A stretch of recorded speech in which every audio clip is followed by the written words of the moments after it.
We are the Gujarat Technological University. Since its inception over a decade ago, GTU has been empowering young and curating minds to realize their true potential. Over 4 lakh inspired students are enrolled with one of the premier academic universities in India. With more than 450 affiliated colleges in its fold operating across 5 zones of the state, GTU, the International Innovative University, your place to move forward.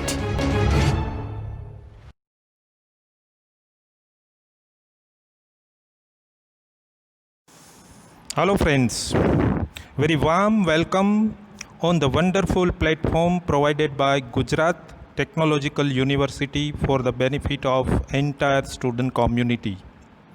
Myself, Professor D.A. Dadhania, Head of the Department of Science and Humanities, R. N.G. Patel Institute of Technology, Isroli, Bardoli. My subject is physics, and today I am going to discuss some basic concept of superconducting material.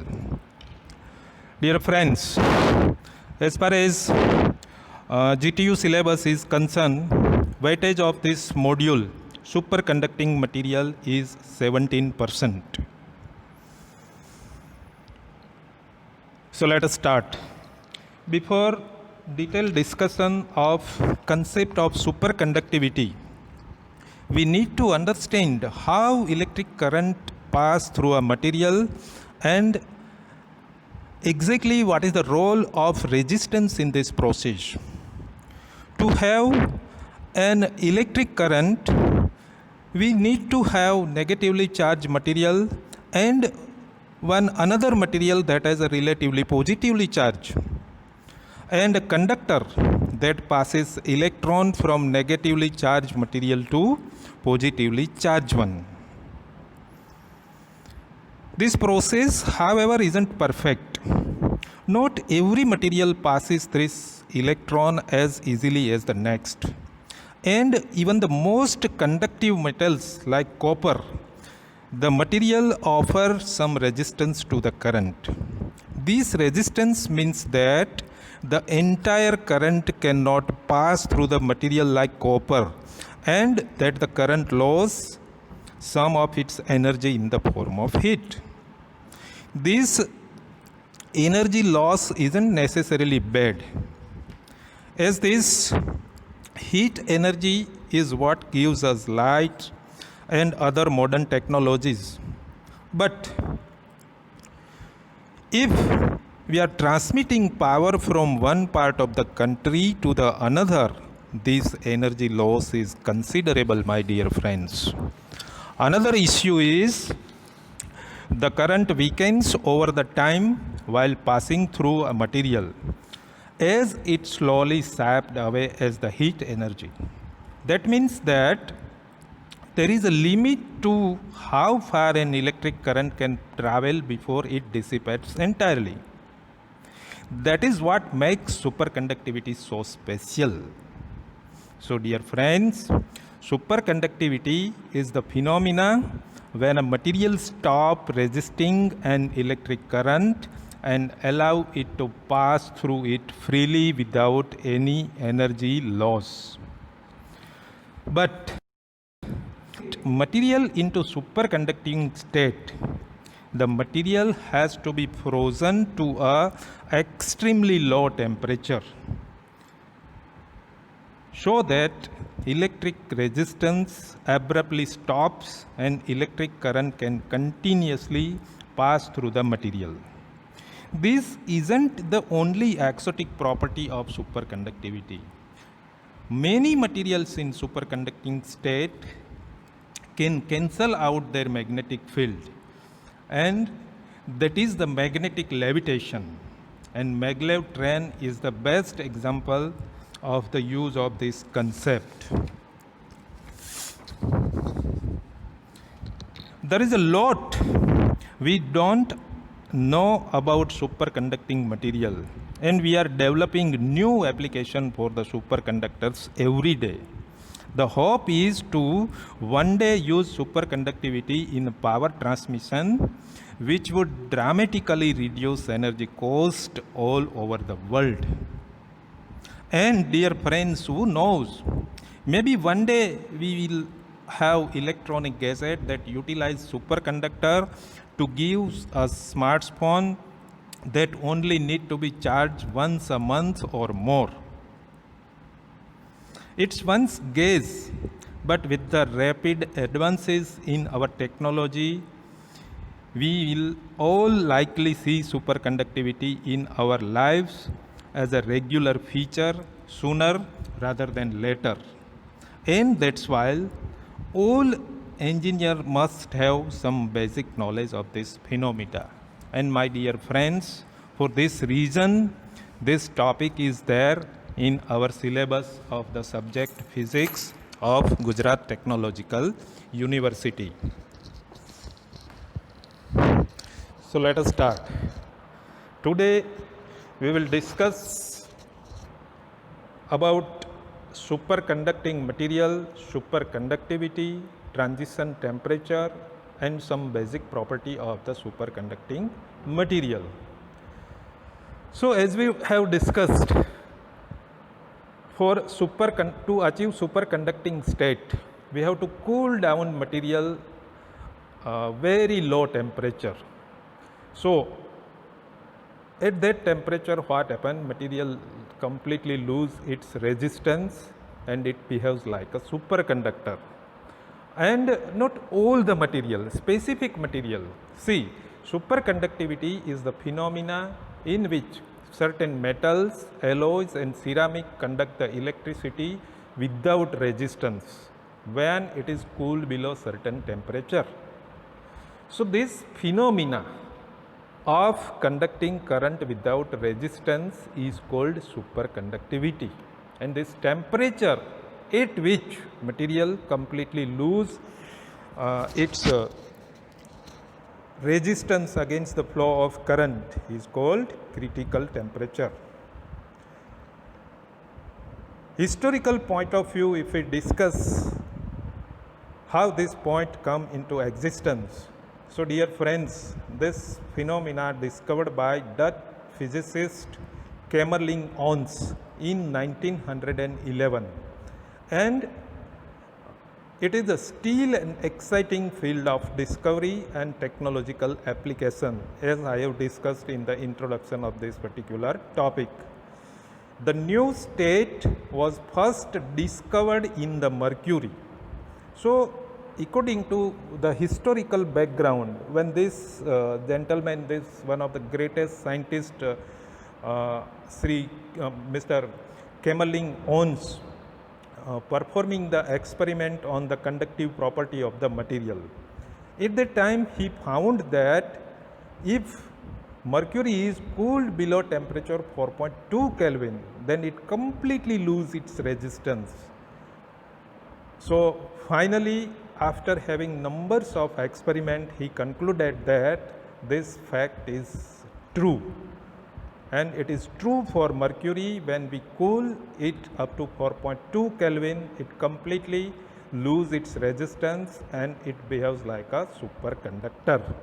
So this is about what is superconductivity and who discovered this phenomena.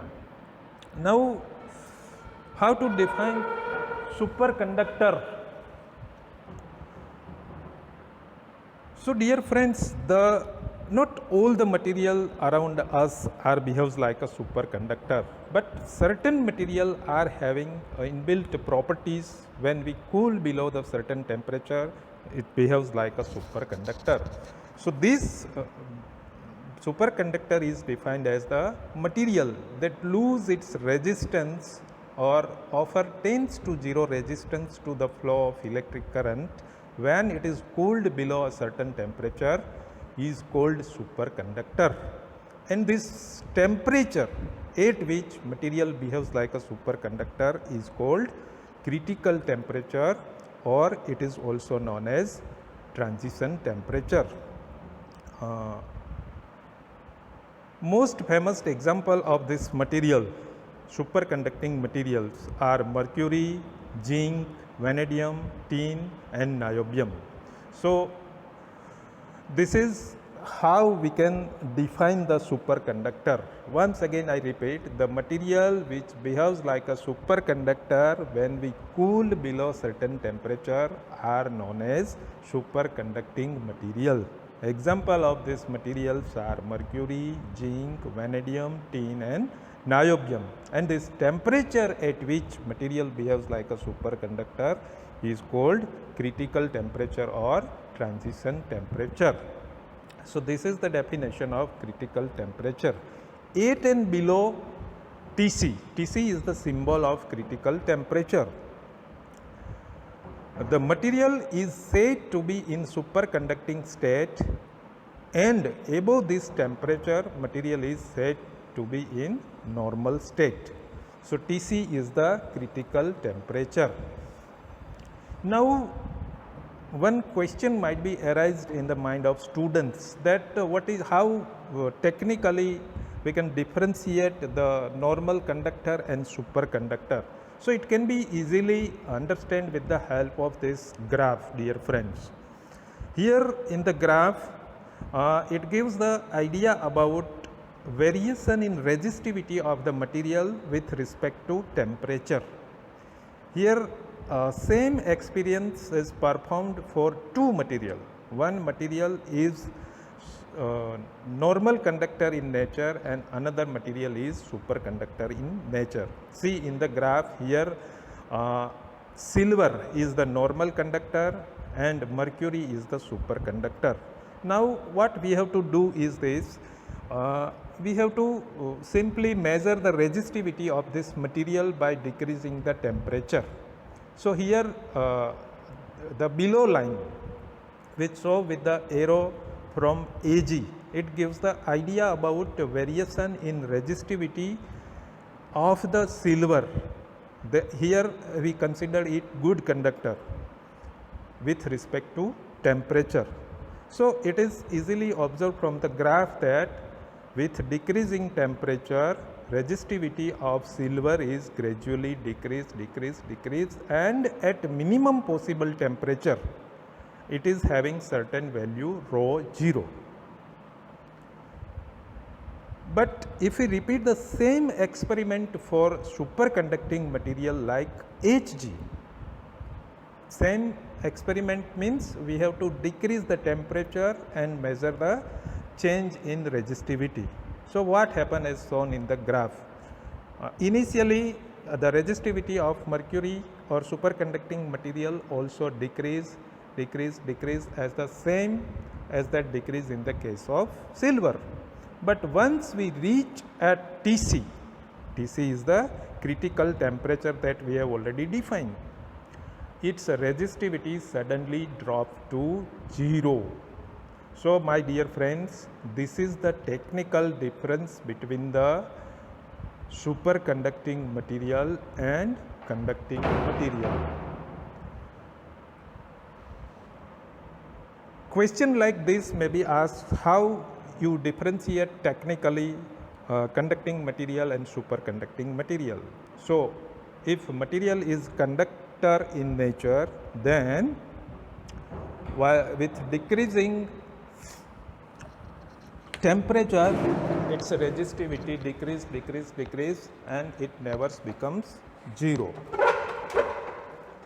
But if we consider the superconducting material, then its resistivity decrease abruptly to 0 when it cooled below the critical temperature. So this portion we have already discussed. Now one most important concept of this chapter is properties of superconductors or properties of superconducting material. Dear friends, as far as topic of properties of superconducting material, it's a very wide topic, but we try to discuss looking to content included in our GTU syllabus. So first property that we have already discussed, that is electrical resistance. So we have already discussed that material which offer tends to zero resistance to the flow of current is called superconducting material. So obviously this is the conclusion, and only one sentence we have to write for this particular property, that is electrical resistance or electrical resistivity. So it is not exactly 0, but of the order of 10 raised to minus 7 ohm into meter, and this is the unit of resistivity, not resistance. Another property is also we have to simply, we cannot perform this particular practical specifically in electrical engineering college laboratory. So that we have to accept all these findings and conclusion as far as properties of the superconducting material is concerned. So effect of impurity means what happen, suppose we know that mercury or lead are the superconducting material, and if we try to examine its variation in its resistance while decreasing its temperature, then what will be the effect on the resistance or superconducting property of the material. So this is how the effect of impurity is studied.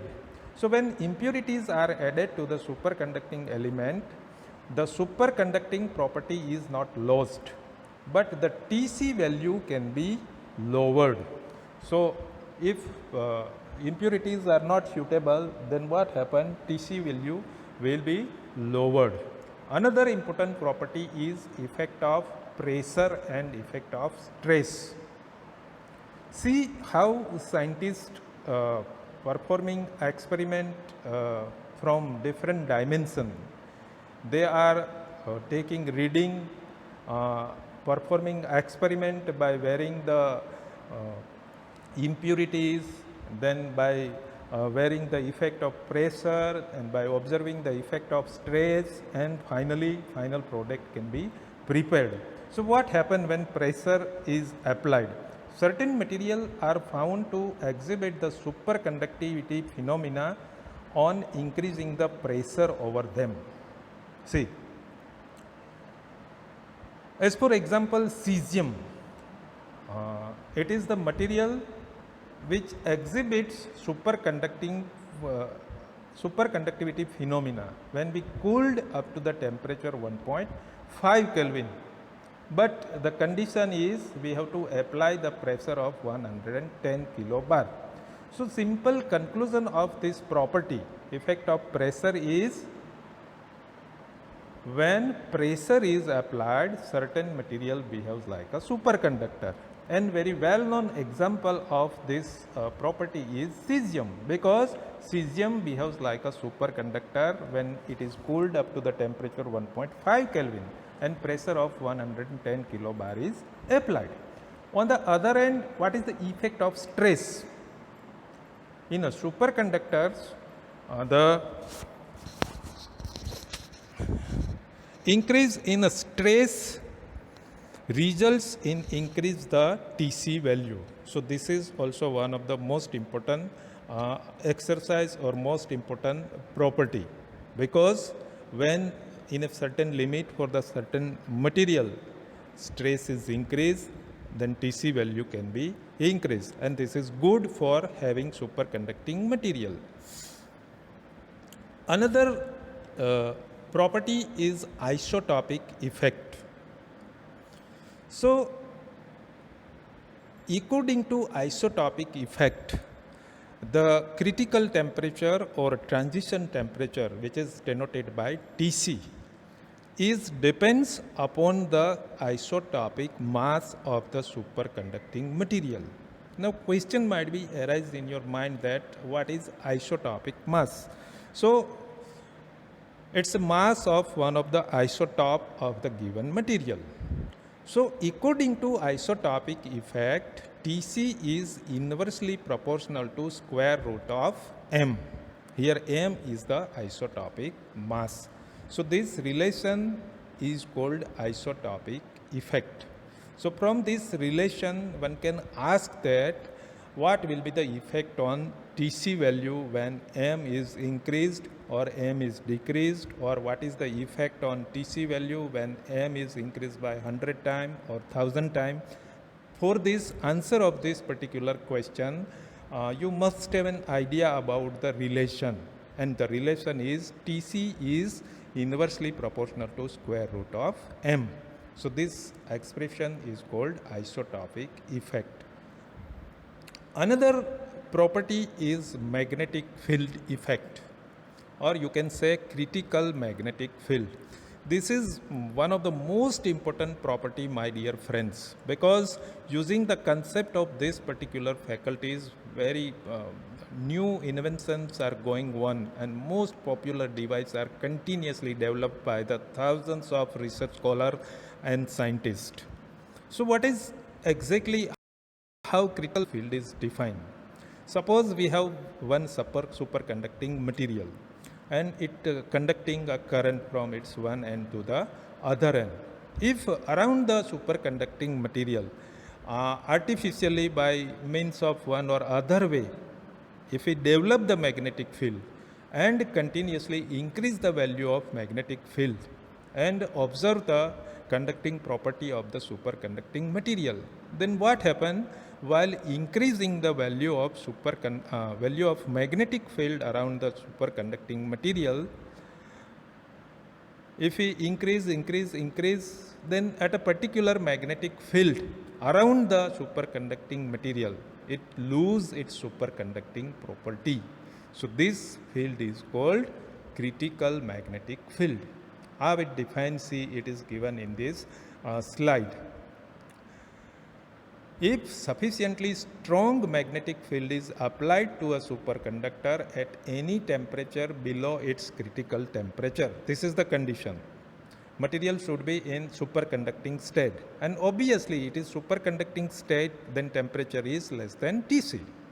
The superconductor is found to undergo a transition from superconducting state to normal state.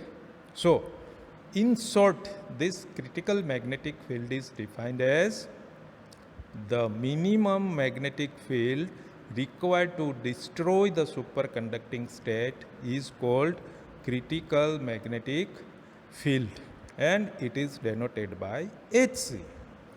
The critical magnetic field of superconductor is also depends upon the temperature, and the variation of critical magnetic field Hc with the temperature is given by Hc, given by this expression. Hc is equal to H0 into bracket 1 minus T by Tc all square. So this is the relation which gives the idea about variation in critical magnetic field with respect to temperature, because here Hc is the critical magnetic field, H0 is the critical field at absolute zero temperature. So the critical magnetic field Hc decreasing with increasing in temperature, and it becomes 0 at T is equal to Tc. How this conclusion, we can conclude this final conclusion, because the relation is already, we have Hc is equal to H0 1 minus T by Tc all square. So see, in this, according to this formula, in the left hand side variable is Hc, that is critical magnetic field, and on the right hand side H0 is constant, Tc is constant for given material, so variable is only T. So if we change the value of T, what happen? What will be the effect on Hc value? Because here 1 minus T by Tc all square. So because of the negative sign, with increasing value of T, it is clear that Hc decrease, and while changing the value of T at a particular time, it becomes equal to Tc. So what happened? From this formula, it is clear that if we replace T by Tc, then what happened? Tc upon Tc is equal to 1, and 1 minus 1 is 0 into H0 is also 0. So Hc becomes 0 at T is equal to Tc. It can be clear from this graph. So here This graph gives the variation in critical magnetic field with respect to temperature. So this variation is according to the formula that I have already discussed. And here the material is said to be in superconducting state within the curve. Means temperature from 0 to Tc, material is said to be in superconducting state. And if we increase the value of temperature Tc, then it undergoes transition from superconducting state to normal state. Another property is critical current density and critical current. It is respectively denoted by Jc and Ic. So you have already studied in standard 12th what is current density. Current density is I by A. So here we are going to discuss about critical current density. So we have to consider critical current. So first of all we have to define critical current.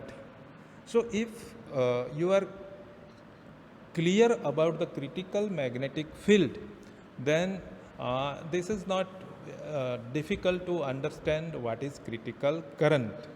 So according to Oersted effect, you have already learned at a high school level also. Electrical current and magnetic field both are interdependent phenomena.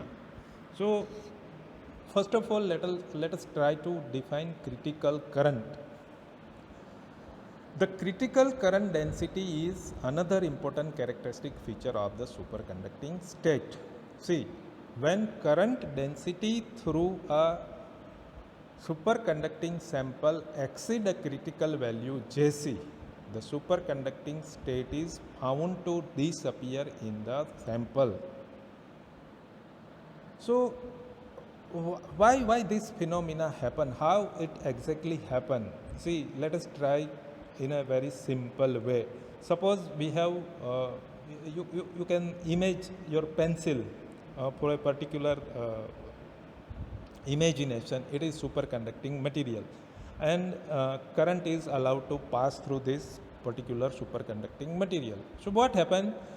As I have told you, according to Oersted effect, when current is allowed to pass through any material, whether it is in the form of superconducting state or in a normal state, around the conductor there is a development of magnetic field.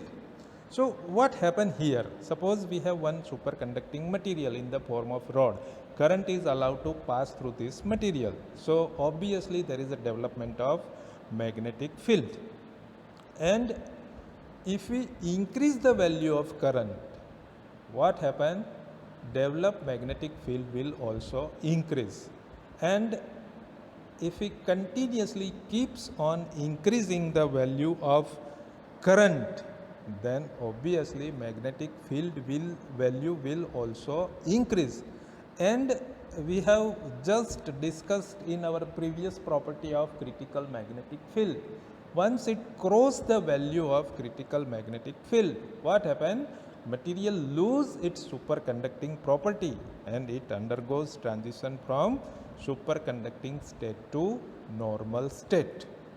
So here also current plays an important role.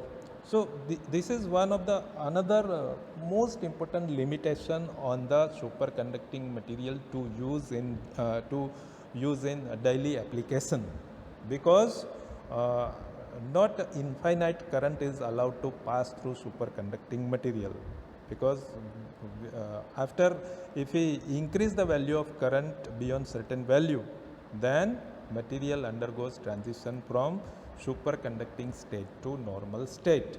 So this current is known as critical current.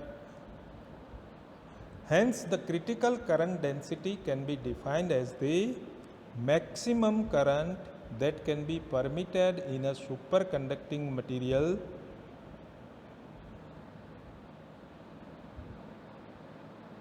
without destroying its superconducting state is called critical current. maximum current that can be permitted to pass through the superconducting material, but the condition without destroying its superconducting property. So this current is called critical current, and current passing through unit cross section area is called critical current density. So for suppose we consider the example of long cylindrical superconducting wire. It is having radius r. So in that case, relation between the critical current and critical magnetic field Hc is expressed as critical current Ic is equal to 2 pi r Hc, where Ic is critical current, r is the radius of the superconducting material, and Hc is the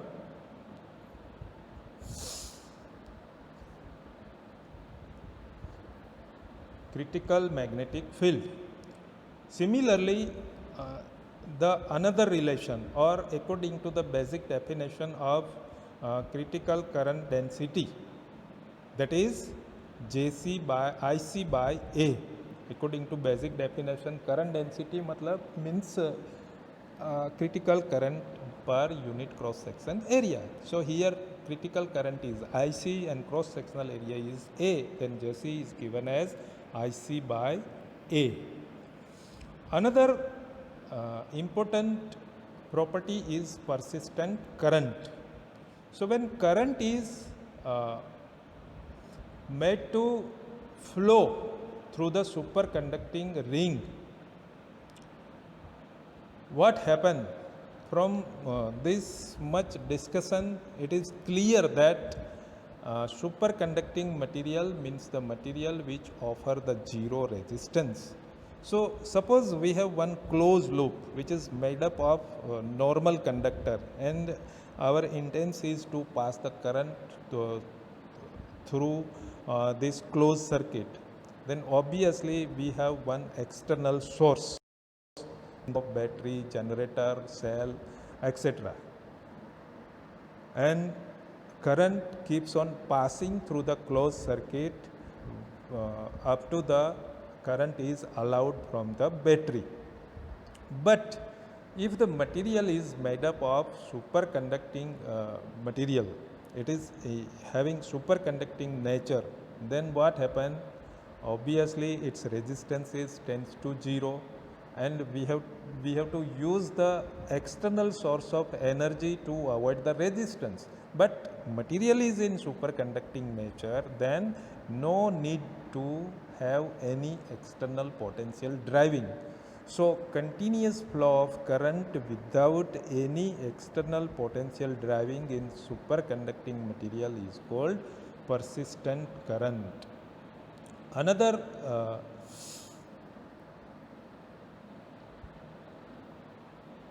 property is Meissner effect.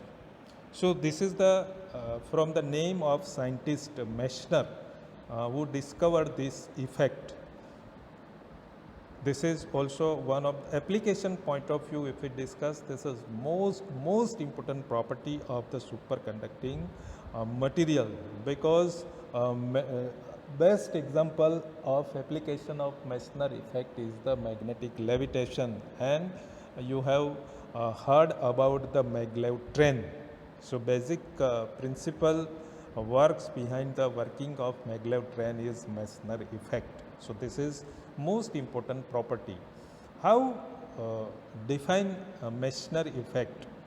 So Meissner effect means material is conducting state, then it does not allow to pass the magnetic field through it. Means in short, as mentioned here, the complete expulsion of all the magnetic field by superconductor is called Meissner effect. Let us try to understand with the help of figure which is given in the next slide. Suppose we have material, and we are performing the experiment in a two state. Suppose First one is case A and second one is case B. What is the difference between these two cases? The first case is we are performing the experiment when material is in normal state. Normal state means its temperature is greater than Tc and magnetic field is also H is greater than Hc. Then obviously material is in normal state. And another case is in superconducting state. So where material temperature of the material is within the limit of critical magnetic field and critical temperature. So what happens, see, from the case A and B. In case A, when magnetic field is allowed to pass through the material when it is in normal state, all the magnetic field lines can easily penetrate the material and pass throughout the material as shown in figure. But the material is in superconducting state, means T is less than Tc and H is less than Hc, then it does not allow to pass the magnetic field lines through it. So this is called expulsion of magnetic field, and this effect is called Meissner effect. So what is the scientific reason behind this happening? So this process occurs due to development of surface current, which is in turn result in the development of magnetization. So what happens when current is allowed to pass, when magnetic field is allowed to pass through the material? What happens? Because of passing of the magnetic field lines, there is a development of current. And when material is in superconducting state, what happens? This current behaves like a persistent current. Means without any resistance, this current can persist within the superconducting material. So if it continuously keeps on passing the magnetic field lines, what happens? There is a continuous development of current, and this current also develops the magnetic field, and this developed magnetic field is equal to the applied magnetic field, but the are opposite. So this developed magnetic field oppose the applied magnetic field, and dear friends, that's why magnetic field lines are not allowed to pass through superconducting material, and this effect is called Meissner effect. Now from this concept of Meissner effect, we can prove that chi m, that is magnetic susceptibility of the material, is -1 for superconductor. So here also the concept of Meissner effect is used, because from your syllabus of 11 and 12 standard physics, you are very well aware about this relation between the magnetic flux density and magnetization and magnetic field. So for first step, if we forget about the superconductivity or superconducting nature of the material, this is the general relation that B is equal to mu 0 into M plus H. So this is the expression for the magnetic flux density of the any material, where mu 0 is the permeability of the free space, M is the intensity of the magnetization, and H is the applied magnetic field. Now if we return to the superconducting state, then what happens? See here, within the superconducting material, B is equal to 0. So if we apply this value in this equation, 0 is equal to mu 0 M plus H, but mu 0 is not equal to 0, then M plus H is equal to 0, and if we move this H to the right side, then M is equal to minus H, and M by H is equal to -1. So here M by M, magnetization per applied magnetic field, is called magnetic susceptibility of the material. So here M by H means chi m is equal to minus 1. So this is called susceptibility of the superconducting material, and this is how it can be proved chi m is equal to minus 1. So there is a possibility of this type of objective or short question also that prove that susceptibility of magnetic superconducting material is minus 1. So thus this means that superconductor, the susceptibility is negative and maximum, and superconductor exhibits perfect diamagnetism. So this is also one of the most important property of the magnetic material, that is diamagnetic material. So how the question like this, how you can say that superconducting material are perfectly diamagnetic material? So you have to simply prove that chi m is equal to minus 1 and finally conclude that it is equal to minus 1. That's why it is called perfectly diamagnetic material, or superconductor exhibits perfect diamagnetism property. So dear friends, this is all about the properties of the superconducting material as far as our syllabus is concerned, and hope you enjoy this lecture and try to understand this most important basic concept of the superconducting material. We will try to discuss another topics of this particular module in our next lecture also. Thank you very much. Thank you very much, Gujarat Technological University, for providing this platform for students as well as teachers community. Thank you very much. We will meet once again.